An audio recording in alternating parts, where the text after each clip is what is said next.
Okay, so i-review natin ngayon yung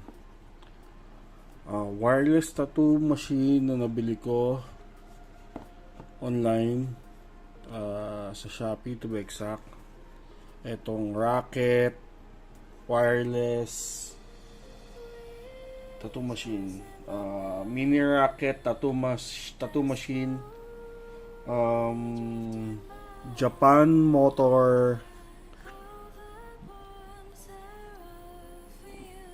rotary RCA interface machine.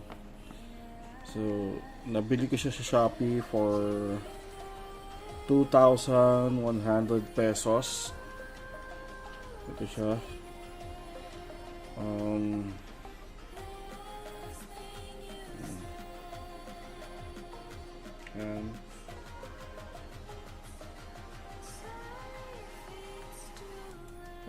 nakalagay dito maximum 8 volts.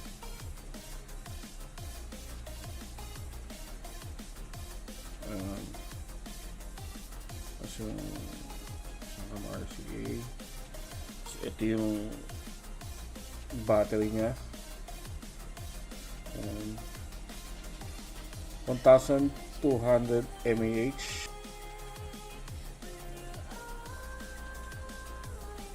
Ito yung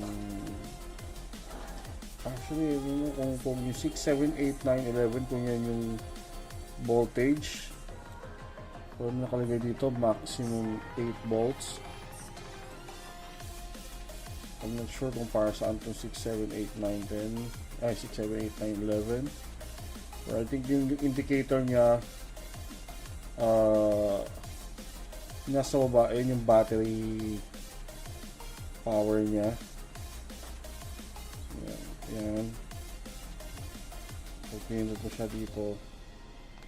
Yan, on na siya. So that's 6 volts, 7, 8, 9, 11. I think maximum 8 volts ito siguro yung pag-charge niya, or I'm not sure.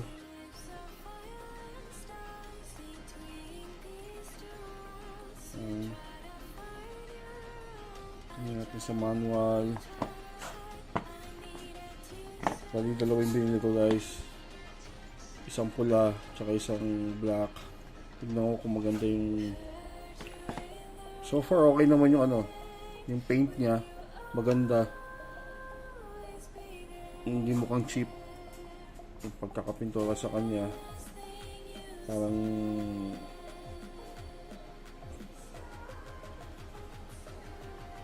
powder coated paint yung ginamit.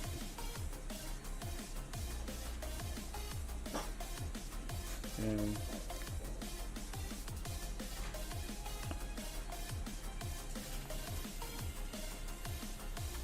Kung narinig nyo, that's yung unang pala nyan. So kung pindot mo siya ulit, alakas yung bolts. And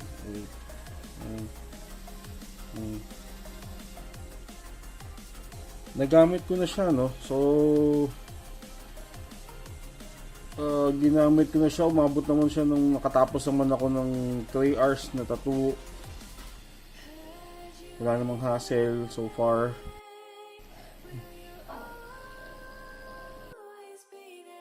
So, ang hassle na siguro pag nagtatattoo ka, unlike pag gamit mo yung coil or yung may clip cord na machine. So pag isasawsaw mo siya, pwede mo i-stop gamit yung foot switch. Pero ito, kailangan mo pang pindutin. Pag i-stop mo siya, sasawsaw mo sa ink, tapos then pipindot ulit. So suggest ko guys, pag gagamitin nyo to, lagyan nyo ng scotch tape yung power button para hindi magkaroon ng cross contamination. Yung hawak kayo syempre sa client, syempre hawak kayo dito. So suggest ko lagyan nyo ng takip yung power button. Tapos ikutan nyo na rin to ng grip tape para hindi madumihan.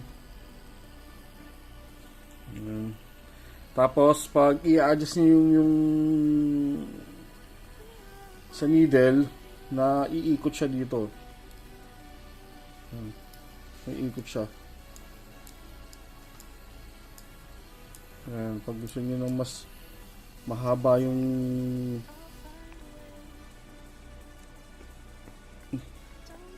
kalitaw na needle, yung buwelo niya, yung clearance ng needle, na i-adjust siya dito.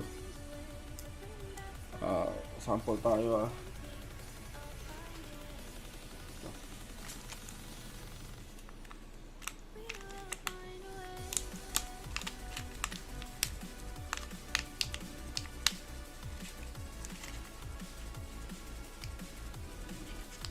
Kasi naman ito.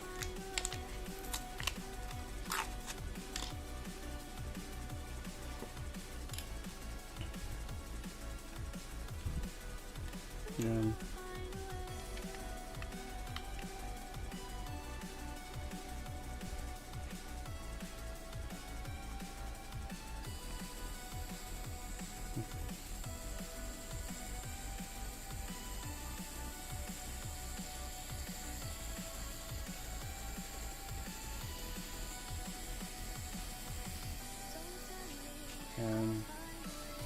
Yan guys, pag gusto nyo siyang medyo habaan pa yung ikot nyo lang,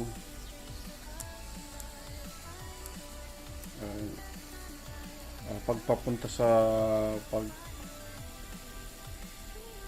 clockwise i-click siya, pero pag counterclockwise or papunta sa right, paikot na.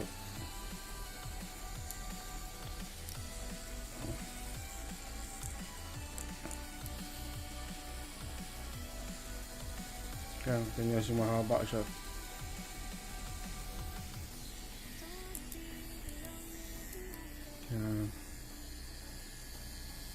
Depends kung anong gusto nyong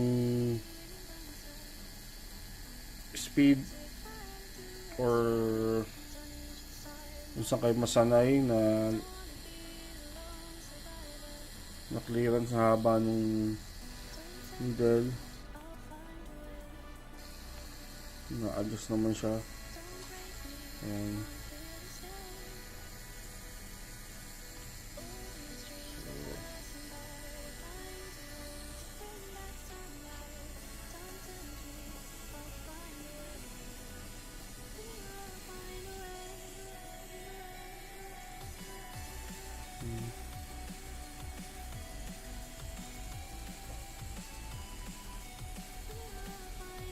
Okay na siya. Masikip naman, hindi nahuhulog, hindi lumuluwag. Tsaka pag may binalutan nyo siya ng tape, hindi na naman siya luluwag, so na hindi siya matatanggal. And so na-testing ko na siya, yung okay naman, matagal yung battery niya. So far, nung nagtato ako ng for 3 hours, bilang pang 50% na natitira doon sa battery power niya. So hindi ko pa siya na-testing ng matagalan pa talaga. I think worth it naman pag binili nyo. Mas mura siya kaysa doon sa ibang mga wireless tattoo machine. I don't know if ito na yung pinakamura sa market. Pero may mga tig 6,000, 5,000. I think magkakatalo yan sa battery tsaka sa motor. So ito 1,200 mAh yung battery niya. Siguro yung iba yung mas mahal, mas mataas pa yung mAh ng battery niya.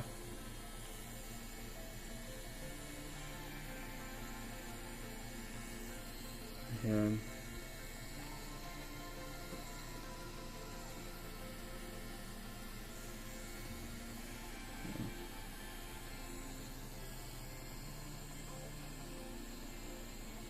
And pag naubusan na ng battery, don't worry kasi may kasama naman siyang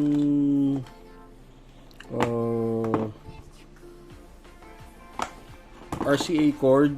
RCA ito.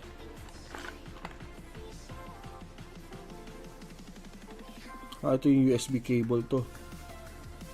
So pag i-charge yung battery, type C siya. Type C yung cord. So saan na yung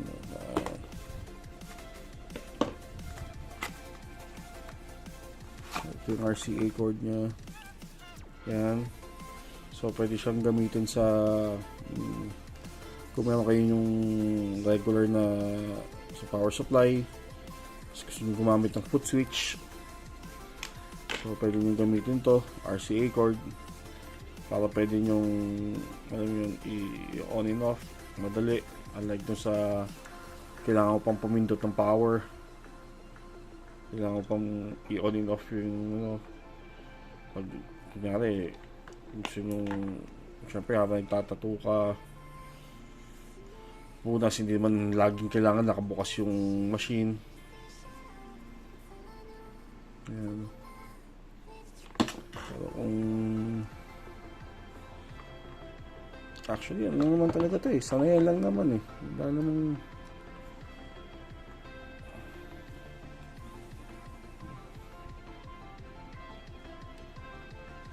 hindi na siya yung kung nasanay ka sa coil machine, hindi naman ganun kahirap gamitin, hindi naman mahirap mag-adjust. Siguro mahirapan ka lang, maninibago ka lang sa gaang, sa bigat, sa ano niya, napakagaang niya. Pero mas mabigat siya ng konti sa sa Dragonfly mga rotary machine. So yung mga typical na rotary machine, gaya nito. Gaya ng mga ganitong machine. Ito super gaang. Nasa around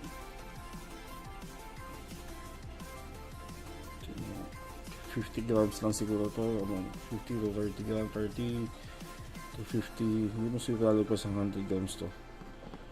Ito around yung mga sa 200 grams. Mas mabigat pa rin yung coil. Nasanay kayo sa coil, iba pa rin yung bigat kasi talaga ng coil. Compare sa coil, mas mabigat pa rin talaga yung coil kaysa dito. Ang maninibago ka lang siguro kasi dito sa haba nito, pahaba siya. Para kami hawak ng malaking pentel pen. Unlike nung pag sa coil, nakafix yung syempre yung bigat sa likod, parang nababalance siya yung bigat niya sa harap, tsaka yung bigat sa likod, nababalance siya sa gitna yung kung yung coil. Ito naman parang mas mabigat yung front side niya compared din sa likod. Medyo maluwag pa yung dito yata. Ito yun, ayun nasisikipan pala. Yes. Ayan.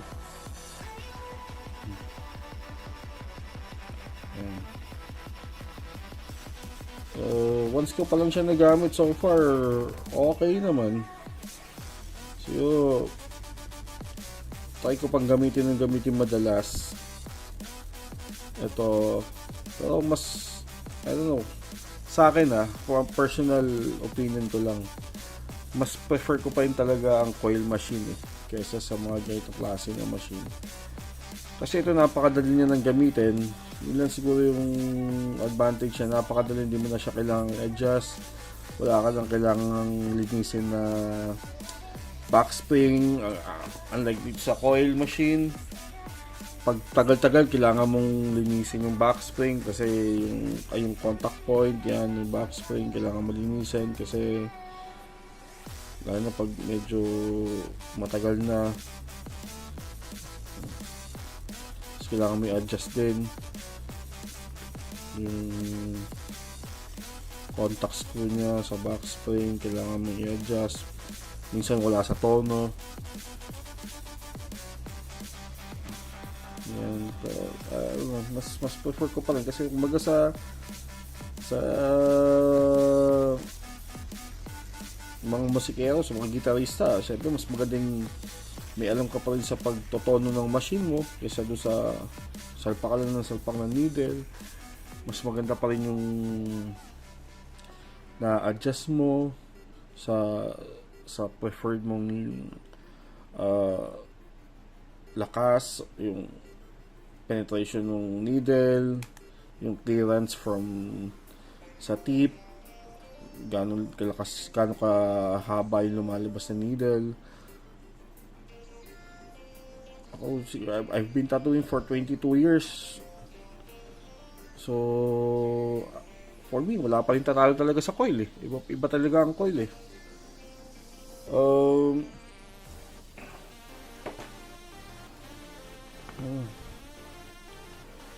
Kumbaga sa yun nga, sa pagiging musikero or sa mga ano, mas maganda yung marunong ka magtono ng gamit mo. Kaya mong i-adjust, kaya mong palitan yung parts. Sa coil kasi, daling palitan yung parts eh. Masira man yung machine mo. Pwede kang bumili ng back spring, pwede kang bumili ng capacitor niya. Na papalitan yung contact screw, papalitan yung O-ring. As in, kaya mo mag-assemble ng sarili mo or kaya mong bumili siya parts by parts. Ito, I don't know kung pag nasira siya, may mabibili ka kayang parts nito na makakabili ka kaya ng yung DC motor nito. Tsaka actually I think battery nakakabili isang ganito battery, I think for 900 pesos, pero syempre kung ikaw yung tipong nagtitipid or wala namang budget, parang disposable na lang to, parang gano'n, parang hindi ba siya pwedeng, kasi sa mga artist, ibang artist katulad ko, gusto natin yung nagbubuting-ting din eh, kahit pa paano eh. Kasi nakakadagdag na creativity yun eh, pag ikaw mismo gumagawa ng sarili mong gamit. Dati, nung nagsisimula pa lang ako, kami mismo yung naghihinang ng needles namin, kami nagtitimpla ng ink. Natututo ka maging resourceful eh. Unlike today, bili na lang ng bili ng ano, so dami kong kilalang mga baguhan na artist na hindi marunong maghinang, hindi marunong ayusin yung machine nila, nasira lang yung clipboard na lumuwag lang, hindi na alam paano gagawin, tatapon na nila yung gamit nila. Tayo natin itong pula.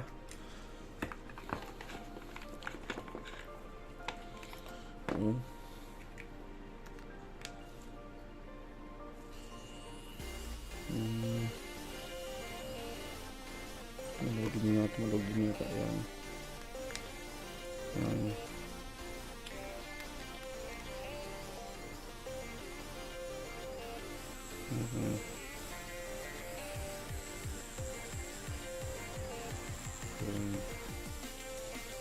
Papansin nyo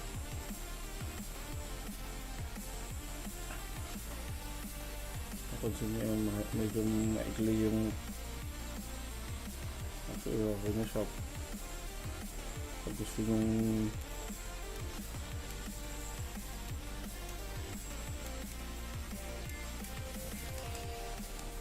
iklian yung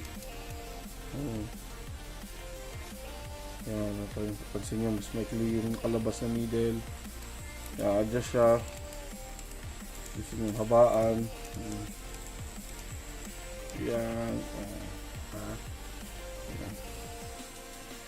Pag gumagamit kayo ng mga malalaking size ng Magnum, yan, suggest ko mas mahaba dapat yung ano pa, mas mahaba-haba yung buwelo.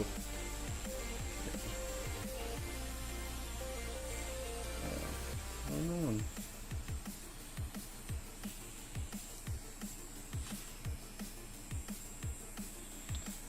Well, ang advantage sa ito, pag nag-brown out, tuloy-tuloy pa rin yung tatuan.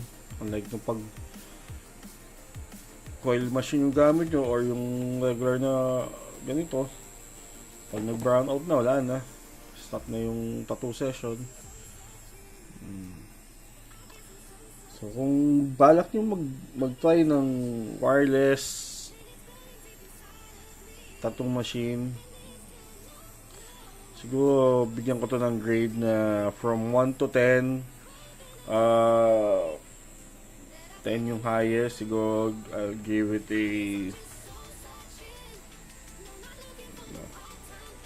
7.5 siguro. Yan.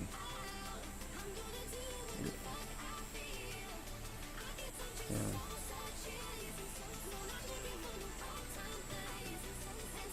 Siguro mas igihan nila yung pag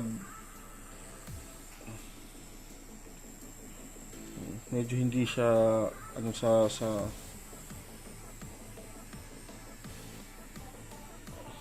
kailangan pagsanayin talaga.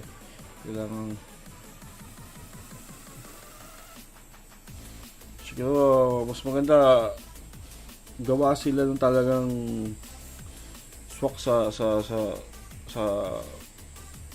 kamay. Hindi itong katulad ng mga sa coil, yung mga nabibiling silicone grip. Parang hindi masyadong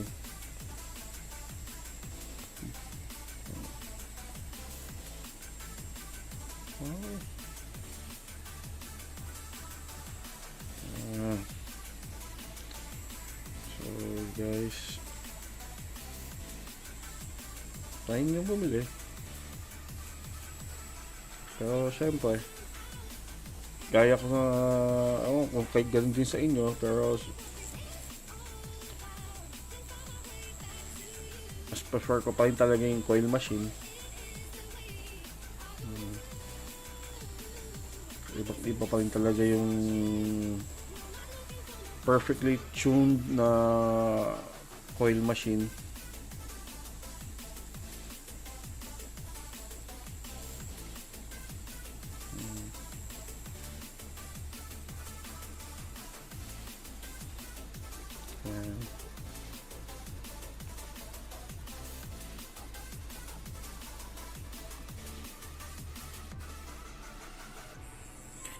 So yun lang, sana makagawa sila nung medyo may pinipindot lang ng konti sa glitan na para pwede mong pahintuin. So pag magdidip ka na sa ink, hindi yung kailangan pang hawakan mo to, kailangan pang i-off.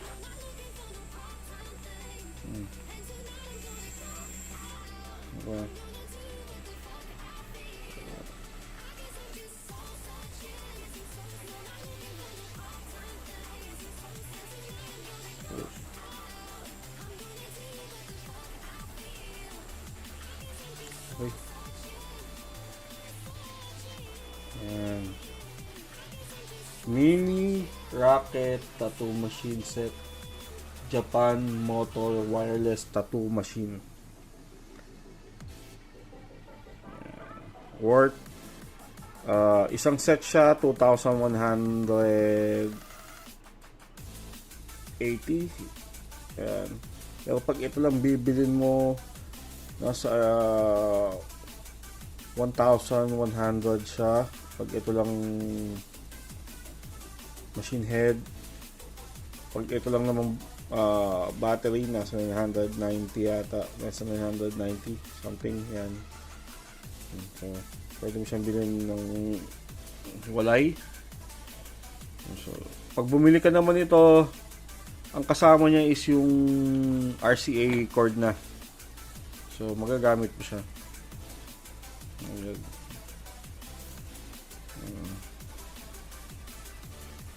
Malakas naman, malakas siya. Okay naman. Worth it naman.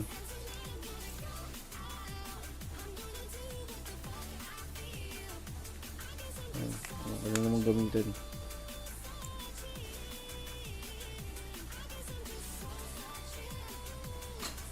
Pero suggest ko guys, kung nagsisimula pa lang kayo magtato, wag muna ito. Siguro mas maganda mag-practice kayo sa coil muna. Para at least yung fundamentals sa mga ng tattoo machine, alam nyo muna kung paano gumagana. Alam nyo paano gamitin, alam nyo paano mag-assemble, mag-disassemble, paano magtono, aralin nyo yan, napaka-importante. Kahit na sabi mong hindi na gumagamit ng coil, wala, iba pa rin yun, iba pa rin yung may alam ka konti sa electronics, kasi lahat ng gamit natin tattoo artist, ultimo power supply, electronics yan yung ganito. So kung wala ka alam paano maghinang, paano sa konti sa electronics, di pag nasira to, tapon na, diba?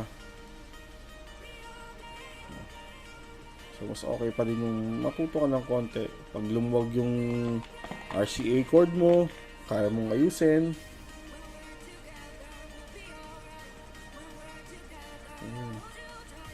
So just kayo naman na huwag kayo matakot mag-try ng iba pa rin machine. Bumili kayo ng mga ganito, yung mga ibang klase ng tattoo machine.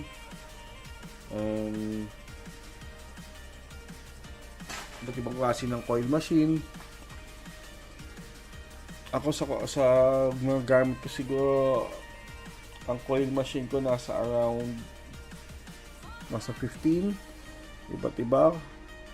Yung mga ginamit ko nung nagsisimula pa lang ako, buhay pa din, nandiyan pa din. Yung nga lang, hindi ko na ginagamit kasi iba kinakalawang na. So yung ginagamit ko na lang ngayon is yung mga 8 years old na machine ko, yung mga ganun. Pero yung mga luma na hindi ko na ginagamit kasi nakatabi na lang. Kasi iba, rotary pa rin gamit ko. Ito,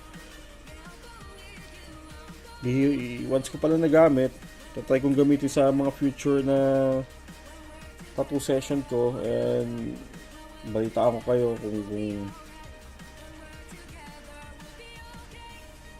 okay ba talagang gamitin, kung worth it ba talaga ng pera. Pero sa dami ng nagtatato ngayon na ganito na rin gamit, so tingin ko naman worth it naman siya. Yun nga lang, kasi ito 2,000 plus lang, yung iba talagang maabot na 6,000, 8,000 yung halaga ng machine. Ang difference na siguro nun is yung sa battery, kung gaano katagal naglalas yung battery, tsaka sa DC motor na siguro. Tatry ko rin bumili ng iba, yung mas mga high-end na machine, and tignan natin kung ano yung okay gamitin. Kasi minsan nasa pangalan lang, nasa brand lang, pero halos wala namang pagkakaiba, diba? So yan guys, Mini Rocket tattoo machine, wireless tattoo machine, from gigrade naman 1 to 10, nasa 7. Yun lang, yung hawak niya, yung feel sa kamay, medyo parang pag matagal-tagal na tatuan, medyo parang masakit siya sa kamay, saka parang hindi mo mahirap siyang i-balance. Kailangan talaga matinding, kailangan sanayan talaga. Siguro mga ilang session pa bago talaga magamay mo siya. Kasi may mga machine ako na hinahawakan, na pagkahawak mo pa lang at sarap na hawakan. Alam mong ang tattoo machine kasi parang ano nga yun eh, sabi nga ng mga mas veterano pa sa akin, parang paintbrush yan eh. Kailangan parang extension ng kamay mo eh. Kailangan hindi masakit. Siyempre pag nagtatattoo ka, inaabot ng mahabang oras yan. Hindi naman saglitan ng mga tattoo. Inaabot ng 6 hours, 7 hours, 8 hours. So kung hindi komportable yung kamay mo, may mga umaabot pa ng 9 hours, 10 hours. So kung hindi komportable yung kamay mo, magkakasakit ka, magkakaroon ka ng carpal tunnel. So suggest ko,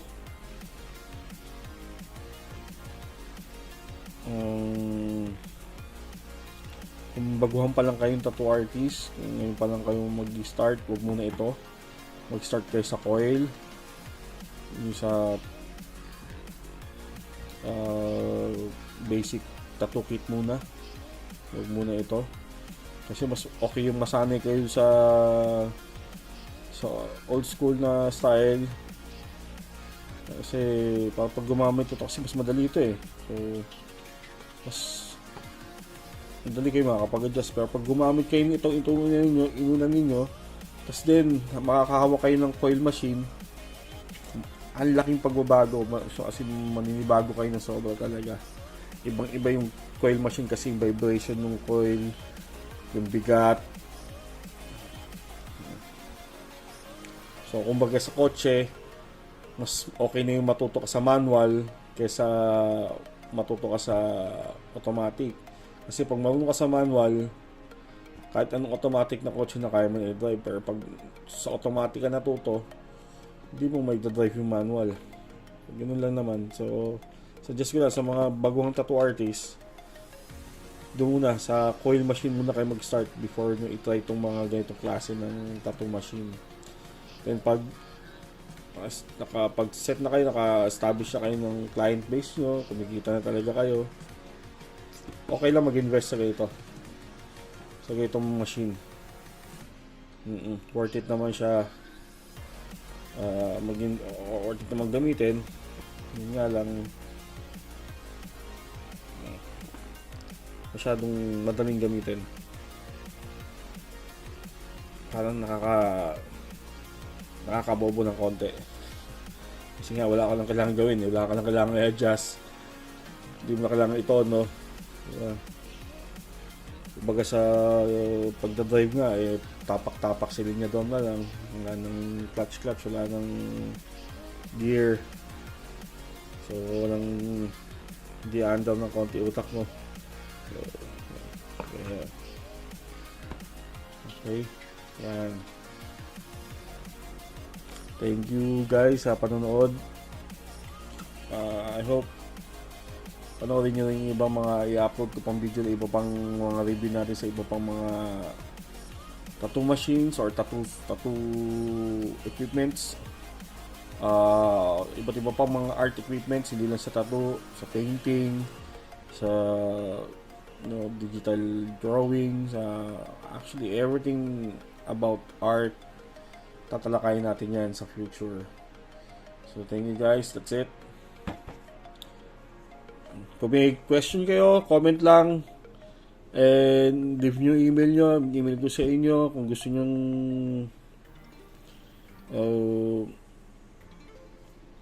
i-testing to bago kayo bumili. Pwede nyo akong puntahan, basta message nyo lang ako para magamit nyo, pa-testing nyo dito, diba, para hindi sayang yung pera. Thank you guys. Peace.